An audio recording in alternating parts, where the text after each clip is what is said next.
नमस्कार। 26 जुलाई 2025 से शुक्र का राशि परिवर्तन होगा। शुक्र अपने मित्र की मिथुन राशि पर, जिनके स्वामी बुध हैं, उन पर से गोचर करेंगे। मिथुन राशि पर से पहले ही बृहस्पति का गोचर चल रहा है। यहाँ शुक्र देव बृहस्पति और गुरु देव बृहस्पति का मिलन होगा। बृहस्पति ज्ञान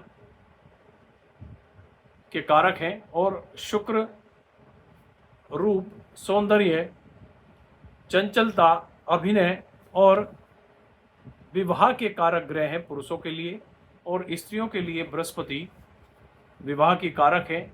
तो मिथुन राशि वालों के लिए विवाह के पूर्ण योग बनेंगे। इन दोनों के मिलन पर, दोनों जब एक साथ मिथुन राशि पर गोचर करेंगे तो मिथुन राशि वालों के लिए विवाह का समय रहेगा। मेष राशि वालों के लिए, मिथुन राशि वालों के लिए और सिंह राशि वालों के लिए ये विवाह का समय रहेगा। जिन जातकों या जातिकाओं के रिश्ते नहीं हो रहे हैं, उनके रिश्ते आने शुरू हो जाएंगे और विवाह के योग बनेंगे। यहाँ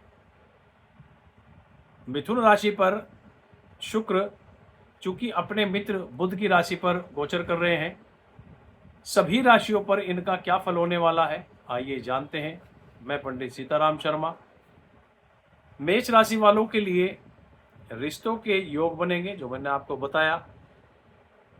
लेखन, वाणी, पब्लिक से संबंधित कार्य, इनके लिए समय अच्छा रहेगा। बुद्धिमत्ता व तर्क से कैरियर का अच्छा होगा। वृष राशि वालों के लिए पारिवारिक जुड़ाव अच्छा रहेगा। आर्थिक स्थिति अच्छी रहेगी। टीम वर्क से कोई भी किया हुआ कार्य लाभ देगा। मिथुन राशि वालों के लिए जो मीडिया से संबंधित है, आर्ट नेटवर्क से संबंधित है, उनके लिए ये समय लाभदायक रहेगा। आप जो कहें स्पष्ट रूप से कहें, गलत फहमियाँ ना पालें। कोई भी कार्य या कोई भी वाणी या कोई भी वार्ता आपको करनी है तो स्पष्ट रूप से रखें, उसमें कोई भी गलत फहमी ना हो, ऐसा प्रयास आप करेंगे तो अच्छा रहेगा। क्योंकि मिथुन राशि पर बृहस्पति और शुक्र का एक साथ गोचर होगा, ये समय मिथुन राशि वालों के लिए समय अच्छा रहेगा। कर्क राशि वालों के लिए शैक्षणिक या रिसर्च से जुड़े क्षेत्रों के लोगों को समय अच्छा रहेगा। कोई लंबी अवधि की अगर कोई निवेश आप करना चाहते हैं तो उसमें आप निवेश कर सकते हैं।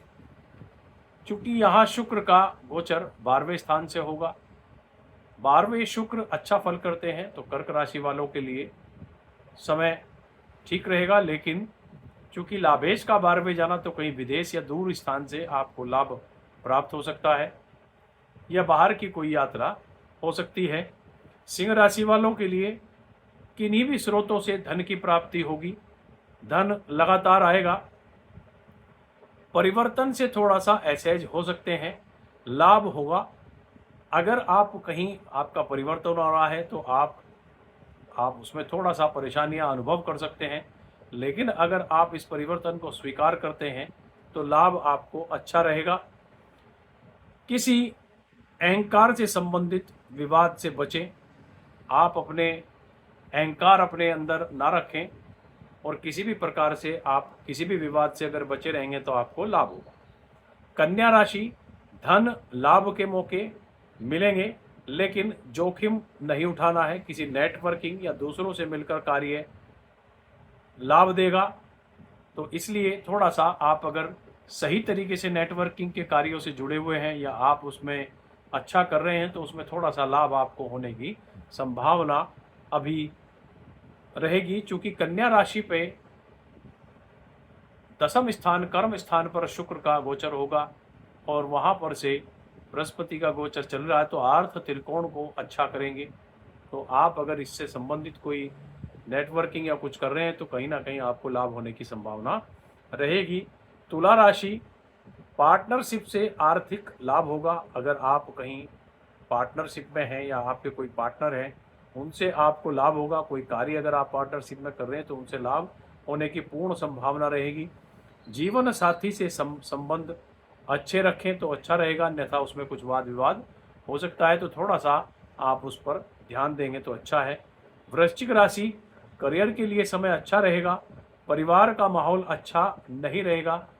वाणी पर नियंत्रण आपको रखना होगा, क्योंकि वृश्चिक राशि में शुक्र आपके दाम्पत्य जीवन के स्वामी हैं, तो वहाँ वाद विवाद हो सकता है। अष्टम स्थान में बृहस्पति के साथ तो जाएंगे, और तो इसलिए वहाँ थोड़ा सा आर्थिक रूप से थोड़ी सी परेशानियाँ आ सकती हैं, या अपने परिवार में माहौल कुछ ठीक नहीं रह सकता। इसके लिए थोड़ा सा अपनी वाणी पर अगर नियंत्रण रखेंगे तो समय अच्छा रहेगा, बेहतर रहेगा। धनु राशि वालों के लिए आध्यात्मिक से सम्मान बढ़ने का अवसर आपको रहेगा। रिश्तों में परेशानियां हो सकती हैं, धैर्य रखें, नए विचार अपनाने के लिए तैयार रहें। शुक्र यहाँ छठे भाव का स्वामी है, शत्रु भाव का स्वामी है, और आपके दाम्पत्य जीवन पर बृहस्पति लग्नेश के साथ वहाँ पर गोचर करेंगे, तो इसलिए थोड़ा सा संबंधों पर अगर अच्छा रखेंगे तो समय अच्छा रहेगा, अन्यथा रिश्ते खराब होने की संभावनाएं यहाँ दिख रही हैं। नए विचार अपनाने में आपको तैयार रहना चाहिए। कोई नए विचार अगर आते हैं तो उसको आप एक्सेप्ट करें और उनको कहीं ना कहीं उन पर चलने की कोशिश करें। मकर राशि, आर्थिक रूप से कुछ परेशानियां आ सकती हैं, धैर्य से काम आपको लेना होगा। आगे चलकर अच्छा समय रहेगा, जल्दबाजी ना करें। आध्यात्मिक रूप से लाभ होगा। मकर राशि में शुक्र यहाँ आपके कर्म और पंचम स्थान के स्वामी हैं, वो छठे स्थान यानी कि शत्रु स्थान पर गोचर करेंगे, तो पेट संबंधित, स्वास्थ्य संबंधित या आयरन कैल्शियम संबंधित चीज़ों का आप ध्यान रखेंगे तो अच्छा है। चूँकि यहाँ कर्मेश का छठे जाना, अगर आप कहीं किसी कार्यालय में या किसी नौकरी में हैं तो थोड़े से अपने जो आसपास वाले लोग हैं उनसे कुछ विवाद हो सकता है, इसलिए थोड़ा सावधान रहेंगे तो अच्छा रहेगा। लेकिन आपको कहीं ना कहीं आध्यात्मिक रूप से जुड़ने का मौका मिलेगा, जिससे आपको लाभ होगा। कुंभ राशि, समय बहुत अच्छा रहेगा, आध्यात्मिक रूप से समय भी बहुत श्रेष्ठ रहेगा। अपने को जानने का, यानी कि अपने चीज़ों को जानने का या अपने आप को जानने का अच्छा समय है। संतान के लिए श्रेष्ठ समय रहेगा। लोगों से मिलें और खुश भी रहेंगे, चूँकि कुंभ राशि में शुक्र आपके सुख स्थान के स्वामी हैं प्लस भाग्येश हैं, और वो कुंडली में पंचम स्थान से गोचर करेंगे। भाग्य स्थान के स्वामी का पंचम इष्ट भाव से जुड़ना निश्चित बात है कि आपको अध्यात्म की तरफ को और धार्मिक क्रियाओं की तरफ को अग्रसित करेगा, यानी कि आप अपने धार्मिक चीज़ों की तरफ जाकर लाभ प्राप्त कर सकते हैं। कोई ऐसा आध्यात्मिक कार्य आपको मिलेगा जिससे आप अपने आप को समझ सकते हैं। आपको अगर कहीं कोई दिक्कतें चल रही हैं तो उसे समझने में आपको लाभ होगा। संतान के लिए भी समय ये अच्छा रहेगा, क्योंकि धन भाव का स्वामी और लाभेश आपकी कुंडली में आपके पंचम स्थान पर, और आपके कर्मेश और पंचमेश एक साथ, चतुर्थेश एक साथ रहेंगे। इससे आपकी संतान को कहीं ना कहीं लाभ बढ़ने की संभावना रहेगी। और जिनके कुंभ राशि वालों के लिए संतान के योग नहीं बन रहे थे, अभी संतान के योग श्रेष्ठ बनेंगे, आप इस पर प्रयास कर सकते हैं। मीन राशि वालों के लिए समय अच्छा रहेगा, तरक्की के रास्ते कुछ खुलेंगे, लेकिन मानसिक शांति भंग हो सकती है, और रिश्तों में भावनात्मक व सहानुभूति बनाकर रखना बेहद जरूरी होगा।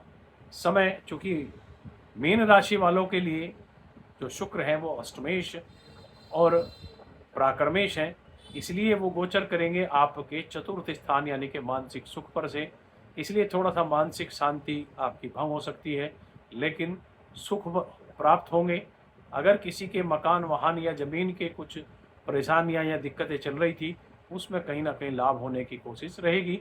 मकान के योग भी बनेंगे, सुख मिलेगा, लेकिन कहीं ना कहीं भावनात्मक दिक्कतें आएंगी, यानी कि इमोशनल आप रहेंगे, तो इसलिए सहानुभूति से उन चीज़ों को ठीक रखेंगे तो अच्छा है। ऐसी ही जानकारी आपको अगर प्राप्त करनी है, तो ऐसा आपको लगता है कि प्राप्त होती रहनी चाहिए, तो हमारे चैनल को पंडित सीताराम शर्मा को सब्सक्राइब करें। नमस्कार, धन्यवाद।